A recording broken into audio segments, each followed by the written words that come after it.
할렐루야.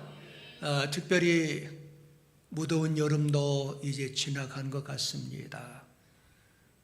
파란 가을 하늘처럼 우리 사랑하는 모든 성도 여러분들은 파란 마음으로 하나님께서 주신 그 복으로 우리의 삶 현장에서 날마다 건강하시고 즐겁고 행복 가득한 나날 되시길 예수 이름으로 축복합니다. 우리 인생이라 하는 것은 누굴 가까이 하느냐 따라서 그 삶이, 그 인생이 결정이 되는 것 같아요. 사람은 자기 자신이 가까이 한 것만 눈으로 볼 수 있기 때문에 그렇습니다. 자신이 가까이 하는 것만이 자신이 누리는 세상이 되는 거예요. 그래서 돈을 가까이 하는 사람은 돈밖에 몰라요. 그 부모의 사랑과 부모의 그 은혜를 망각하고 한순간에 일평생 키워주었던 그 부모님의 은혜를 망각하고 돈 따라가는 인생도 있다라는 사실이에요. 어떤 사람은 정치에 미쳐있는 사람이 있어요. 그래서 정치에 빠져가지고 이웃도 형제도 모르고, 그리고 사랑하는 아내도 사랑하는 자녀도 모르고 정치에 미쳐서 살아가는 사람들도 사실 있습니다. 쾌락을 가까이 하는 사람은 쾌락만을 추구하며 살아가고 있습니다. 그래서 여러분과 제가 우리의 삶 현장에서 누굴 가까이 하느냐, 무엇을 가까이 하느냐 따라서 그것이 때로는 친구가 되고 아멘, 동반자가 되고 아멘, 연인이 되고 아멘, 그 사람과 사랑도 나눌 수가 있게 됩니다. 여러분, 한번 우리가 이 손으로 얼굴을 딱 이렇게 가리면은 뭔만 보여? 손바닥만 보입니다. 네. 그 사람이 보는 세상이 마찬가지라 그 말이에요. 자신이 누리는 인생의 놀이터가 될 수밖에 없어요. 그래서 세상을 가까이 하면은 이 세상이 내 인생의 놀이터가 되는 거예요. 그러나 하나님을 가까이 하면은 하나님을 사랑하는 그 마음이 뜨거워져서 따르면 합시다. 믿음의 사람, 축복의 사람, 하나님의 사람이 됩니다. 할렐루야. 그래서 여러분들, 우리 인생은요, 누구를 막론하고 장수해도, 혹시 여러분들 200살까지 산 분이 우리나라에 있어요? 없어요. 지금 현재 전 세계에서 제일 장수한 분이 152세예요. 그런데 우리나라에 한 분이 그래요.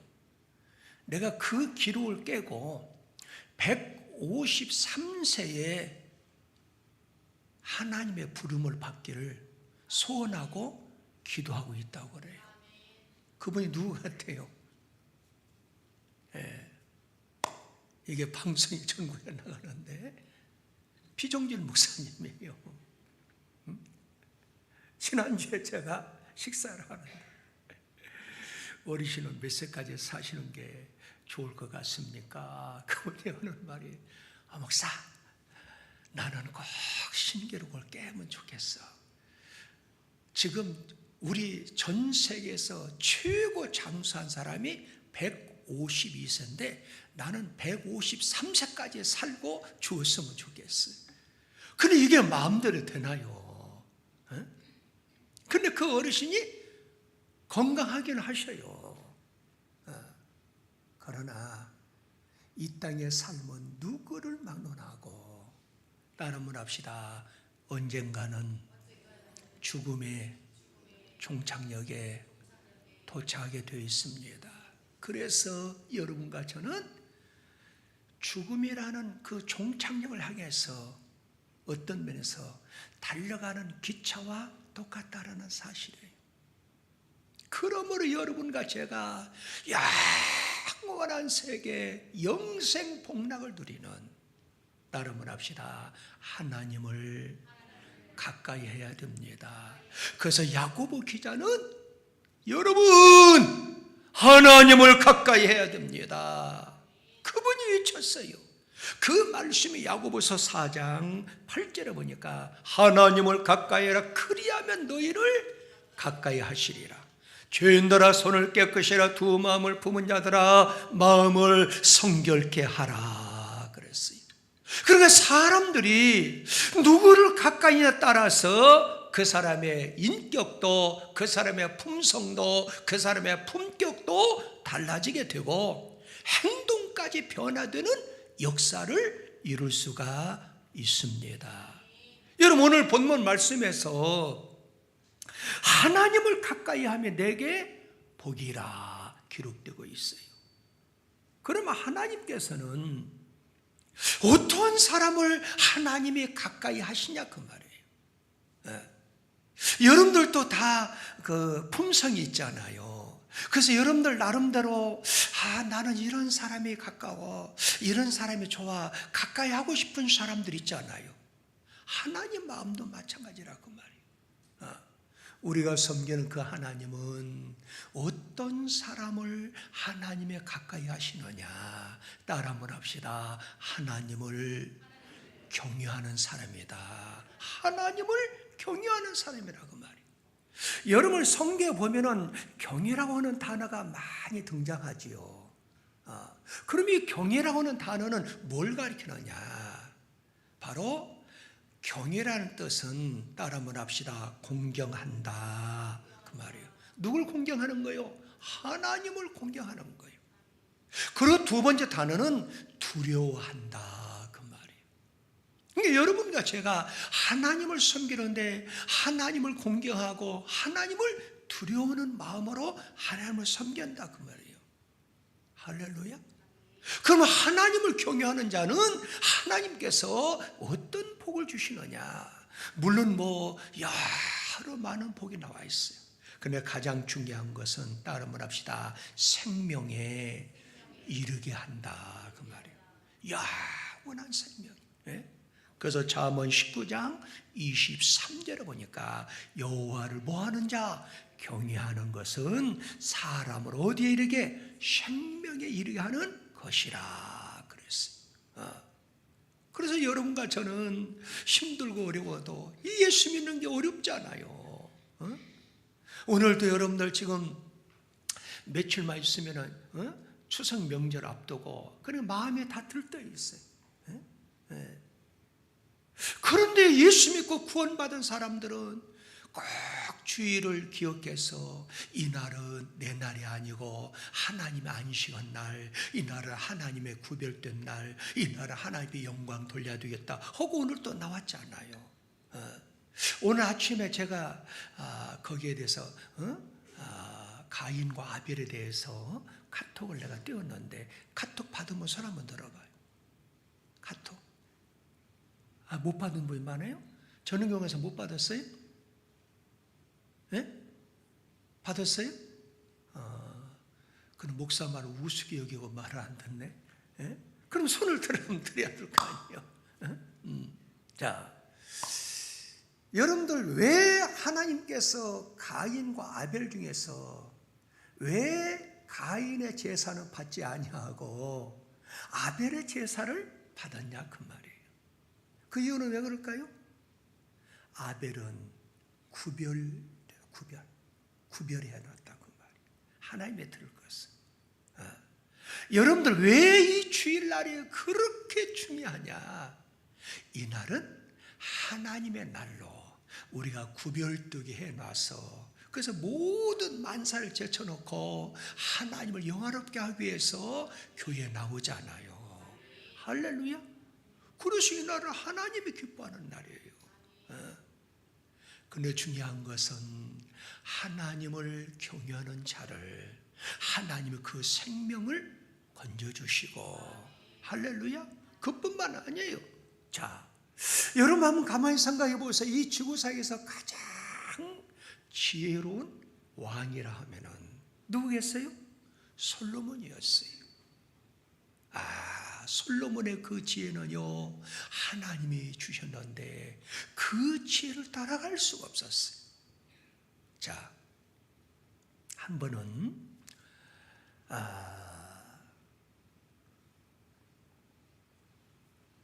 송아지하고 어미 소하고 구별하기 위해서, 그런데 송아지가 성장해가지고 어미하고 똑같아. 그러니까 송아지도 어미소가 됐고, 또 어미소는 또 자기 그 새끼하고 같이 있는데, 두 마리 가운데에서 어떤 게 어미소고 어떤 게 새끼소냐, 똑같은데 덩치가 성장했어. 여러분 이걸 구별할 수 있겠어요? 전 세계 많은 사람이 솔로몬 왕이 지혜롭다 하니까 어느 한 왕비가 이걸 시도한 거예요. 그때 솔로몬 왕이 그랬어요. 여봐라, 이틀간만 먹이를 주지 말고 기다리게 해라. 그리고 이틀 후에 먹이 풀을 던져주어라 그랬어요. 그런데 두 마리 중에 한 소가 와서 그 풀을 빨리 먹는 거예요. 그때 솔로몬이 수많은 사람이 보는 가운데서 방금 빨리 먹었던 저 소가 새끼 소입니다 그랬어요. 여러분 이거 못 들어봤죠? 이거 웬일이냐고, 이거 어떻게 하냐고. 그러니까 아무리 짐승이라 하더라도 부모는 항시 자기 새끼를 생각하기 때문에 이틀 동안 굶으니까 얼마나 배가 고파. 그래도 짐승이지만은 자기 새끼를 먼저 먹이고 싶어서, 그래서 어미소가 먼저 달려들지 않고 새끼를 먹게 만들었다는 거예요. 그런데 딱 조사해보니까 진짜로 솔로몬 왕이 지적한 그 소가 새끼 소였어요. 이런 지혜를 누가 줬어요? 하나님이 주셨다는 거예요. 한 시대 한 역을 그을 만한 그런 지혜의 왕 솔로몬도 여러분 하나님을 경외하는 것이, 따르면 합시다, 지식의 근본입니다. 지식의 근본이라는 거예요. 그 말씀이 잠언서 1장 7절에 보니까 여호와를 경외하는 것이 지식의 근본이다 그랬어요. 여러분들 지식의 근본뿐만 아니라 여호와를 경외하는 것이 생명의 셈이에요. 그래서 잠언 14장 27절에 보니까 여호와를 경외하는 건 생명의 셈이라 그랬어요. 여러분 하나님을 경외하는 게 지식의 근본인데, 여러분 지식과 지혜를 구별할 수 있어요? 지식은 학문 따위를 얘기해요. 지혜는 뭘 가르쳐요? 바로 많은 학문을 잘 활용할 수 있는, 그게 지혜라 그 말이에요. 그러니까 여러분들 자녀들이 공부할 때 많은 거 배워 지식을 쌓는 것도 중요하지만 그 지식을 최대한 활용할 수 있는 뭐가 있어야 돼요? 지혜가 있어야 돼요. 그런데 하나님을 경외하는 것이 지식의 근본도 되지만은, 따라 말합시다, 하나님을 경외하는 것이 지혜의 근본도 된다. 할렐루야. 지혜의 근본이라고. 그래서 성경에 보면은 잠언 9장 10절에 보니까 시작, 여호와를 경외하는 것이 뭐의 근본? 지혜의 근본이다. 그래서 지혜의 근본.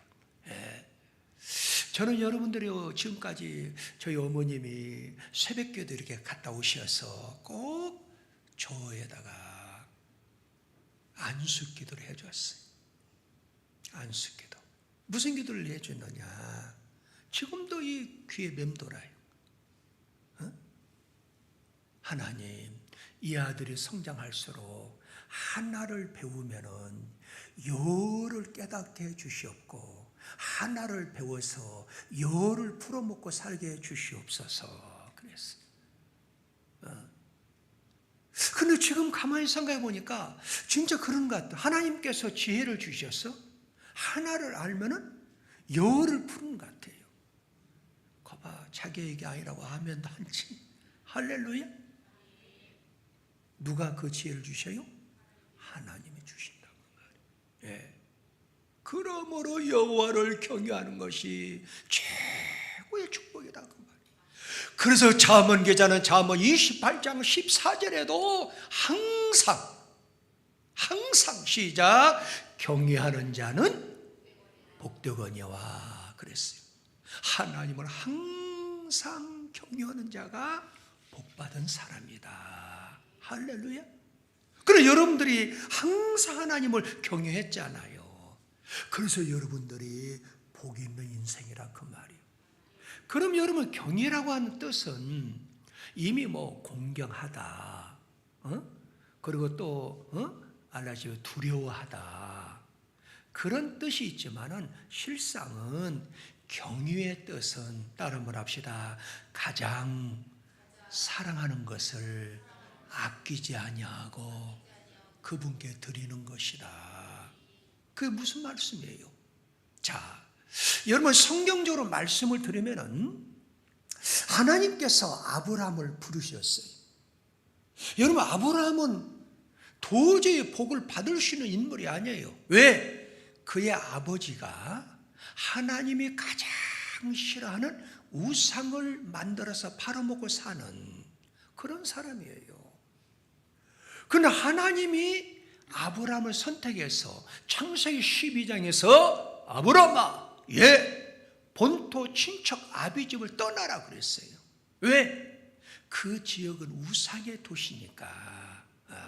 그러나 아브라함은 갈 바를 알지 못하고 목적지가 없이 말씀에 의지해서 무조건 떠났어요. 그러나 아브라함이 여러분 복이 바로 왔나요? 복이 오지 않았어요. 그래도 하나님을 의지하기 때문에 애타게 가는 곳곳마다 먼저 예배를 드리고 성경에 뭐 제단을 쌓고 그렇죠? 그 제단 예배잖아요. 그러나 가는 곳곳마다 예배를 드렸는데 그의 가정에 이스마엘이 태어나가지고 불행의 요소가 됐잖아요. 그렇죠? 그러니까 또 아브라함이 하나님의 강구함으로 인해서 100세에 누구를 얻어요? 이삭을 하나님이 주시잖아요. 그런데도 얼마나 시련이 많아요. 그러나 하나님께서 아브라함 불러서 아브라함아, 너의 독자 이삭을 바치라는 거예요. 그러나 아브라함은 반항할 수 있고 불평할 수 있고 현실을 얘기할 수 있잖아요. 아니, 하나님의 백세에 주셨는데 어떻게 또 이를 바치려 합니까? 그것도 바치는 것이 그냥 바치는 것이 아니라 목을 자르고 배를 갈라서 창자를 내놓고 번제로 드리라는 거예요. 그러나 아브라함은 하나님을 경외하기 때문에 이 말씀 무조건 순종 복종해서 모리아 산으로 가져가잖아, 데려가잖아요. 그래서 칼을 빼가지고 목을 치려고 하니까 하나님이 얼마나 급하시는지, 아브라함아, 아브라함아, 멈추라는 거예요. 뭐라고 그래요? 이제서 네가 나를 경외하는 줄을 내가 아노라, 그 말이에요. 여러분들도 마찬가지예요. 수십 년 동안 교회를 다녀요. 근데 창세기부터 요한계시록까지 제가 읽은 그 성경책은 한 번도 그냥 복을 준 적이 없어요. 반드시 고난의 보자기로 축복을 싸가지고 와서 던져주는 거예요. 그걸 여러분과 저는 뭐라 그래요? 시험이 왔다고 그래요. 시험. 그 시험을 이기는 자만이 하나님의 축복을 쟁취할 수가 있고 차지할 수가 있다 그 말이에요. 그런데 아브라함은 그것을 하나님을 경외함으로 그 시험을 이겼어요. 그래서 그 말씀이 자 한번 읽어볼까요? 창세기 22장 12절에 보면 시작. 사자가 가라사대 그 아이에게 내 손을 대지 말라. 아무 일도 그에게 하지 말라. 내가 내 아들 내 독자로 내게 아끼지 아니하였으니 내가 이제야 내가 하나님을 거기에 경외가 나오지 않아요. 그러면 지금까지는 아브라함이 하나님을 경외하지 않았느냐? 아니에요. 여러분 본토 친척 아비집을 떠나는 갈 바를 알지 못하는 그 상황 가운데 얼마나 복종하고 순종한 아브라함이었어요. 그런데 하나님이 시험하는 그 시험을 이겼다라는 사실이에요. 우리 사랑하는 성도 여러분들도 하나님을 진정으로 경외한다면은 어떤 환난과 시험 꼭 이기시는 그러한 축복의 사람들이 되시길 예수 이름으로 축복합니다. 그뿐만 아니라 하나님을 경외한다는 이 단어는 세상에 아무리 두려운 존재보다도 따라 합시다. 하나님을 더 두려워해야 된다. 하나님을 더 두려워해야 돼요. 여러분들 지금은 우리가 예수를 편안하게 믿잖아요. 우리 남한은 얼마나 복받았어.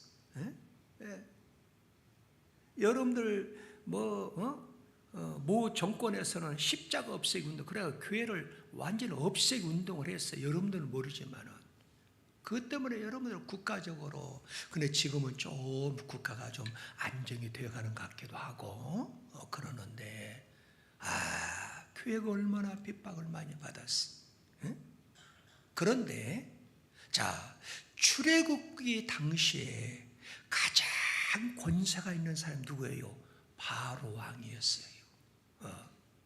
그 당시에 바로 왕은요 하나님의 대리자라고 할 만큼 권세가 무서웠어요. 그런데 애굽의 바로 왕이 명령을 내렸어요. 사내 아이가 태어나면 전부 다 죽여버리라는 거예요. 얼마나 두려워요. 그런데 이스라엘 나라 산파가 누구예요? 애기 받는 사람들.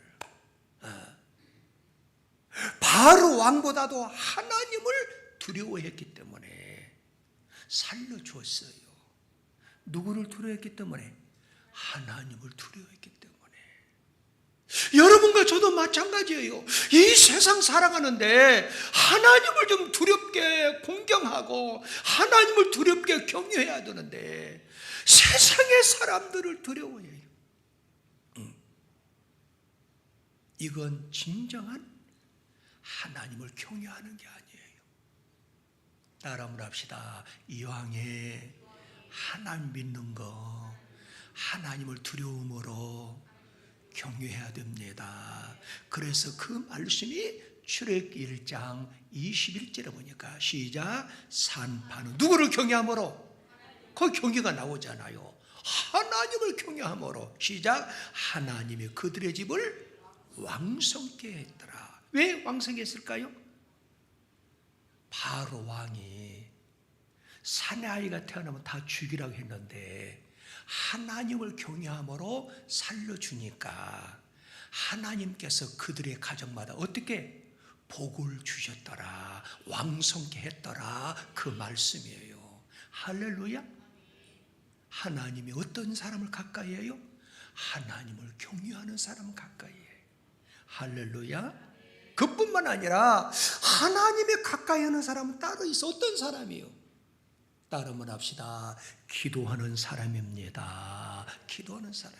여러분, 기도는 하나님을 가장 가까이 하는 가장 좋은 채널이라고 얘기할 수 있어요. 하나님의 사람 모세를 통해서 여러분과 저한테 주신 말씀이에요. 여러분 신명기 4장 7절에 보니까 오라 하나님 여호와께 우리가 그에게 기도할 때마다 시작 우리에게 가까이 하심과 같이 우리를 가까이 한다 그 말이에요. 그의 신에 가까이 하면 얻은 나라가 어디 있느냐 그 말이에요. 따라만 합시다. 기도는 하나님을 가장 가까이 할 수 있는 유일한 방법입니다. 할렐루야.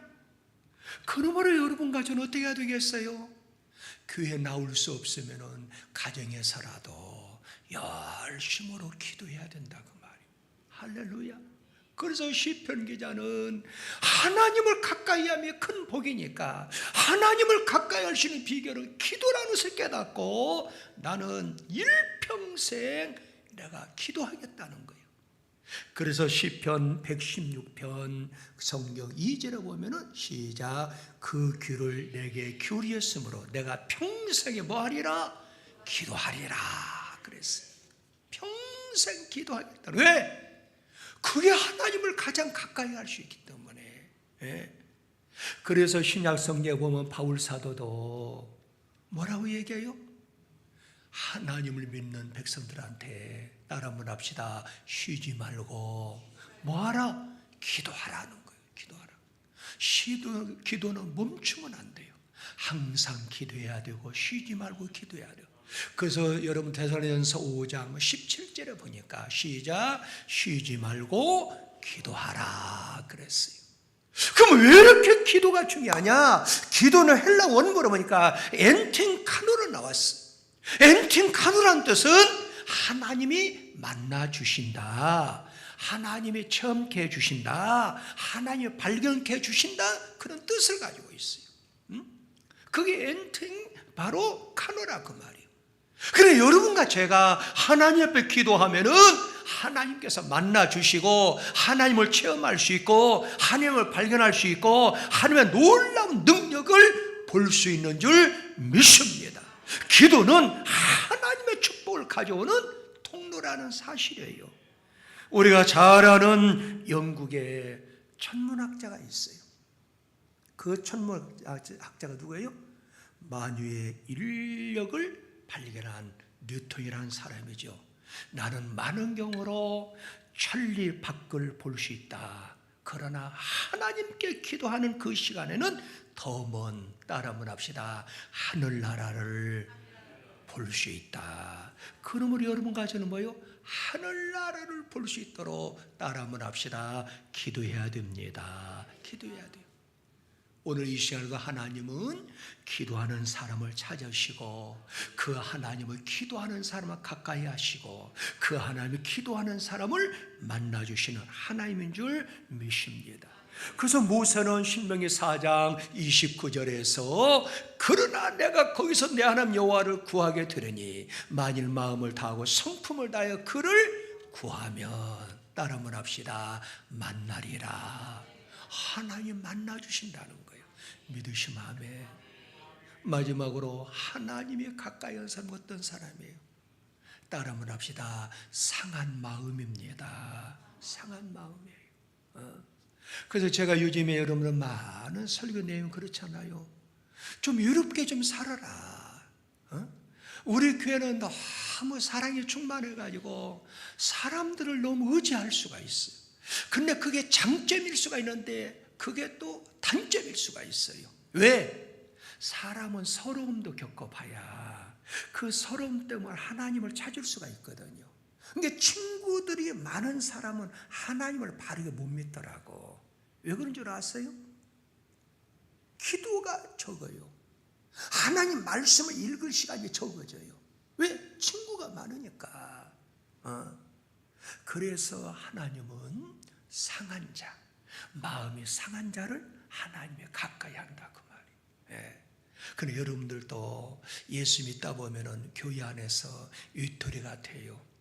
다른 사람은 옆에서 밥 먹자고 하는데 지들끼리만 밥 먹자고 나한테 말도 한마디 하고 얼마나 서운해. 그렇죠? 서러운 거예요 그게. 예? 그런데 걱정하지 마세요. 왜? 하나님의 그 상한 마음을 보시고 하나님의 가까이 하신다 그 말이에요. 믿으시면 아멘. 그래서 성경에 보면은 시편 34편 18절에 보니까 여호와는 시작 마음이 상한 자에게 가까이 하시고, 그렇죠? 중심에 통해하는 자를 구원하신다 그랬어요. 그러니까 여러분들이 어느 때는 좀 외로움도 좀 느껴야 돼요. 좀 마음이 좀 상해 있어야 돼요. 억지로 일부러 상할 필요는 없겠지만은, 왜? 내 마음이 상처가 됐을 때 내 마음에 상처를 싸매주시는 분이 누구냐? 하나님의 가까이 와 계시다는 거예요. 그래서 우리 예수님이 말씀했죠. 황금률, 황금장이라 그러죠. 마태복음 5장 6장. 그걸 우리는 뭐라 그래요?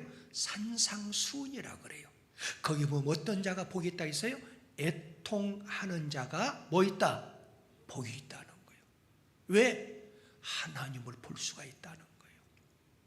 그러니까 신앙생활 하면서 너무 마음 막 편안하고 인기 짱이고 막 바쁘게 살고 그걸 좋아할 필요 없어요.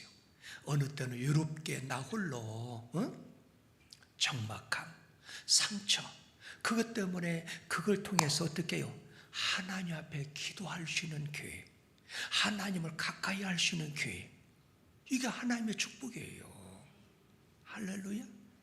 여러분이 한번 생각해 보세요. 성경에서 파란만장한 인생길을 살아간 인물이 많아요. 그렇죠? 욥이라고 하는 인생도 파란만장하지요. 요셉도 어때요? 파란만장한 인생길을 살았어요.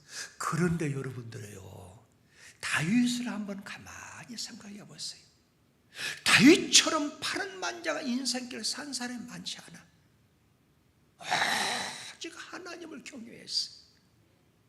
그것 때문에 아버지도 다윗을 별로 인정치 않았어.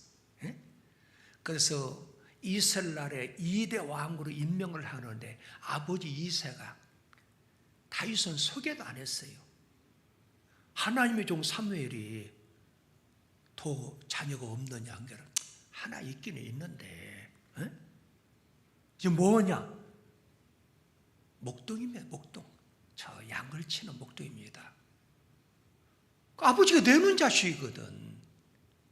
그런데 데려오라 하니까 다윗을 딱 데려오니까 그 형제들과는 그 방 안에서 사치게 삿밥하고 방에서 놀잖아요. 그런데 다윗은 외롭게 홀로 나가 산속에서 양을 지키잖아요. 그런 외로움이 좀 있어야 돼요. 하나님 얼마나 가까이 했겠어요. 그런데 하나님 종 사무엘을 보는 순간에 아하, 하나님의 마음에 합한 자다. 왕으로 임명하잖아요. 할렐루야. 그런데 여러분들 전쟁터에 나가서도 그 장대 같은 그 거구 골리앗을 쳐서 이겼지만은 여러분들 사울 왕이 기뻐해요? 와, 백성들이 다윗은 만만히요 사울은 천천히 하니까 그 시기심 때문에 군사를 풀어서 또 다윗을 죽이려고 하잖아요. 얼마나 어려움을 당해요. 그래도 그 사울을 죽일 수 있는 처리에 참수 왔지만은 관용의 마음, 포용하는 그 마음으로 사울을 살려주잖아요. 네. 그러고 난 다음에 왕이 오르잖아요. 왕이 올랐을 때 또 아들이 또 반항을 해가지고 욕이 아니에요. 압살롬이라고 알지요? 압살롬이 또 아버지 군사를 또 동원해가지고 아버지 대항하니까 그 궁전에 쫓겨나가지고 돌아다니는 그 아버지 모습을 상상 한번 해보세요.